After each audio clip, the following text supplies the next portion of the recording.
TYT Sports, welcome. Happy Friday. Francis, could you tell me what's similar between soccer and basketball? They both had balls and nets. Nailed it. How was my accent? Good? It was pretty good. I've heard it better. I like the FIFA clip with you and Jordy doing the American accents. Brought to you by Budweiser. Well, Grantland, great website. Without Bill Simmons now. What happened? I know, what is it going to happen? We don't know what's going to happen to Bill He's Simmons. coming to TYT Sports. He's coming to TYT Sports. What we do know is happening is they did a great NBA football, soccer crossover, in which they were comparing the athletes of the NBA now to the athletes of soccer now in today. And I think a lot of these are spot on, and I'm like amazed at the blurbs that were written in the similarities. So let's start with Anthony Davis, center power forward for the New Orleans Pelicans. Fear the Pelicans. And Paul Pogba, who I have a love for. I had a strange crush on. I have a man crush on the Pogba because actually I have a man crush on both these guys. Now, at least from the NBA perspective and the soccer perspective, both only 22 and born just 4 days apart, which means obviously the same person. Wow. Have remarkably complete games, and that's where that's where the comparison comes to me. That Pogba, and I want you to elaborate on this, in the midfield is more than just a center midfielder. He does more, and what does he do?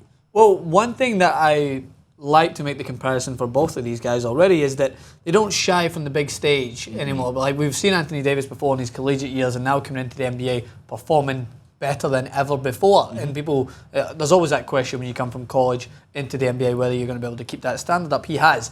Pogba just recently against Real Madrid demonstrated why he is a phenomenal midfielder, not just with athleticism, but he's so composed and he's technically gifted as well. So that, for me, is a great comparison because both of these guys not only similar in age, but they have the potential to be the best in their sport in the near future. So this is one of the things that I do agree with towards the end of that blurb, is that they said the NBA has LeBron James and Kevin Durant, while soccer has Lionel Messi and Cristiano Ronaldo. 5 years from now, Anthony Davis very much could be what everybody's watching the NBA. Would you say we're wrong in saying 5 years from now Paul Pogba could be what everybody's watching in world football? No. I think he has the potential to be the best. But however, this is where I make my different claim of Lionel Messi. Is because I don't think in the next 5 to 10 years we'll see anyone like him. And I know LeBron James is a phenomenon, Kobe Bryant, unbelievable, but I think Davis has the ability to reach that potential. This is why I say that Lionel Messi is the best at any sports, because no one, I don't think, will come close to him in several years, I think. He's just a class above everyone else, and that's not my Messi pumping coming out. I love how we always just like feel comfortable saying that on camera now, but he's just phenomenal. So that's the one thing that I would say different, is that Davis has the ability to be outright the best in his sport, where I don't think Pogba will hold a light to Messi, even if he gets to the best in his realm. That's actually very interesting. I know, that. I'm interesting, guy. Let's move forward. Kevin Love, power forward, Cleveland Cavaliers, sidelined right now with a shoulder injury. Yeah. Edinson Cavani, forward, Paris Saint-Germain.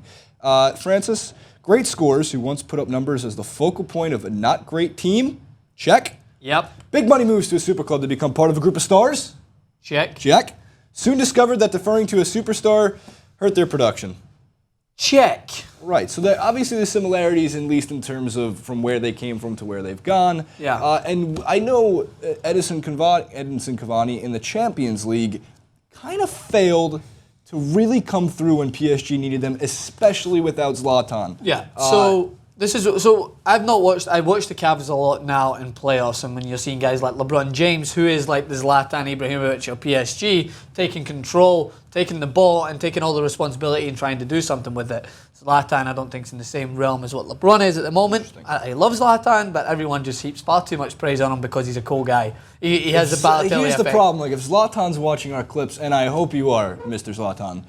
He's going to come find you now. Oh, I know that he will, and I'll be like, yo, you're a great talent. You're fantastic. You're just not at that level that everyone puts you at as a striker, like just on the field, contribution to every game consistently. I wish you luck. Yes, we'll see what happens. When he's 6'5" or whatever he is, towering over me, I'm sure my opinions will change.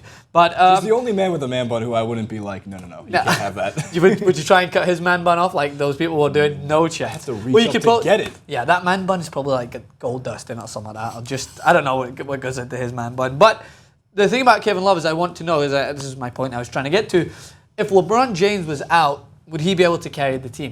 Well, yes and no, because the team is so deep. They have I guess similar to the Barcelonas, at least that comparison from team to team, whereas you both have the greatest player in your sport, and LeBron James goes down. Let's say that is the equation. I mean, Kevin Love could transform himself back to that 30 and 15 player, 30 points, 15 boards. And Kevin Love has a three ball. He's a very deep player, but in the system he's in, he has to defer, like Cavani does. And we can't forget about Kyrie Irving being a phenomenal point guard, one of the best in the NBA.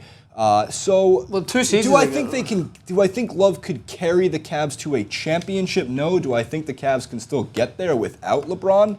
Yeah, absolutely. So Cavani's got the ability to score goals in one-off instances where he scores 2 or 3, right? And then against the big teams like Barcelona, Uruguayan just doesn't seem to be able to carry his team around the when needed, because he's had chances to score in those games, but he doesn't do it. But he works better with Suarez than he does with Zlatan on the national level. He's always the bridesmaid, though. You know what I mean? He's always next in line. Yeah, that as well. And he's next in line to the big guys. Okay. Yeah, that as well is good comparisons across the board. But this is one I'm interested in. Dirk. Big man Dirk and Francesco Totti, both, as you would like to mention, loyal to their teams, right? Yeah, so very loyal to their teams. I don't know too much about Totti, besides if you go to AS Roma, he's a fucking legend. Yeah, There's statues. He's probably the most sold jersey there over the last 20 years.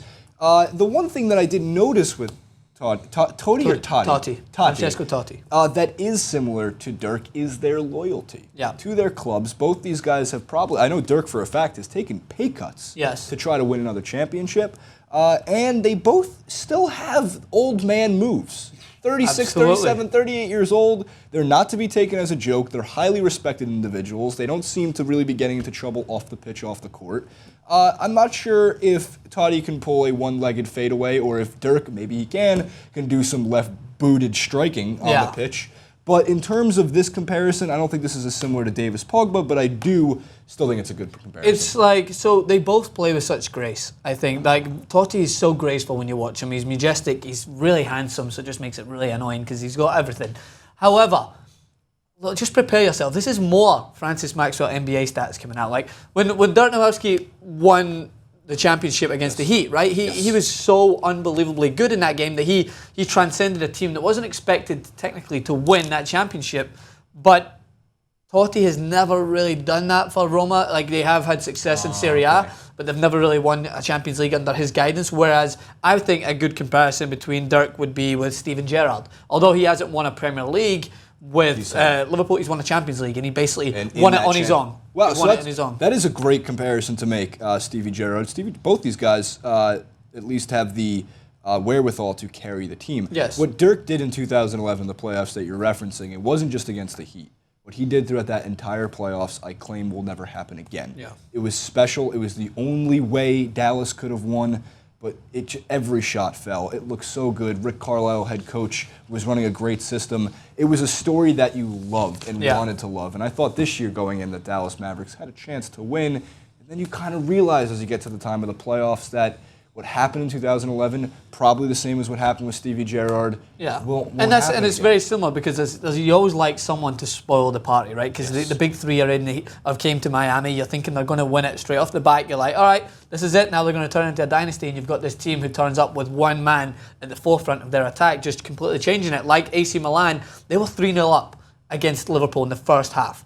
3-0 up. They came out at half-time. Stevie Gerrard just rejuvenates his team. He bags in a goal with a penalty. A couple other scorers in there. They win in penalty kicks. Phenomenal night, Champions League. That's what happened. So, so let's move on to the next one. This is, I think, the best comparison of them all. Russell Westbrook, Gareth Bale. Russell Westbrook, point guard, Oklahoma City Thunder. Gareth Bale, the only picture, again, that we'll ever use of Gareth Bale. Hold up your O face, hold up your hearts. Winger, Real Madrid. Isn't it right wing? He plays right wing or left wing. When he played with Tottenham, he was on the left a lot. He started to make the right wing his own by coming in on that deadly left foot. As we know, however, this season, whereas Russell Westbrook just thrived at the injury of Kevin Durant, you've got Gareth Bale, who just seems to have just not thrived at all and kind of faltered away. In terms of what they can do, and this is a bad example as this season, but in general, they're explosive, they're lightning fast. Yes. Gareth Bale, goal against Barcelona in the Copa del Rey final. Holy effing shit. Yes, yeah. He gets the ball There was fire coming from the bottom of his a shoes. beautiful touch off a deflection. Left leg goes out.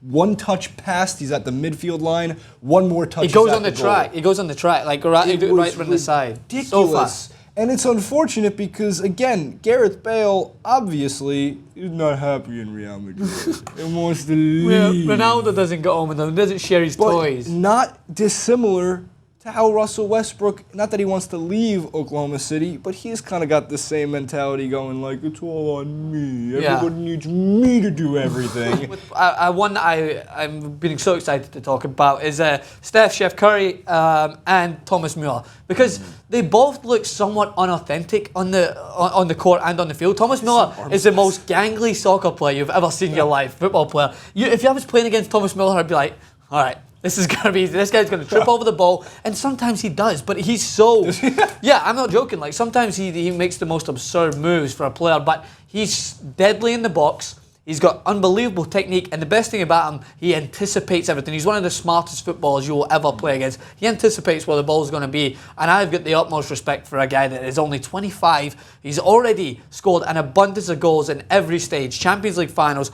World Cup finals, like World Cups, in a general, not the final game, but he is just an unbelievable player. And now I'll let you go on to Steph Curry specifically this year. Like very similar, right? People question his somewhat athleticism in the NBA because of his size and what it looks like. He always had a sweet shot. It it really is beautiful. But how he's refined that shot to become, hands down, not even a question, the best shot in the NBA. His off-the-ball movement and how he continuously works at becoming better, another similar asset to Thomas Muller. These guys both put their time and effort in on and off the pitch and court, which is a respectable way to play any sport that you have. But Steph Curry, too, the athleticism, very similar to Thomas Muller. What Thomas Muller can do in the box is what Steph Curry can do with a basketball at the three-point line and, of course, when he makes moves inside.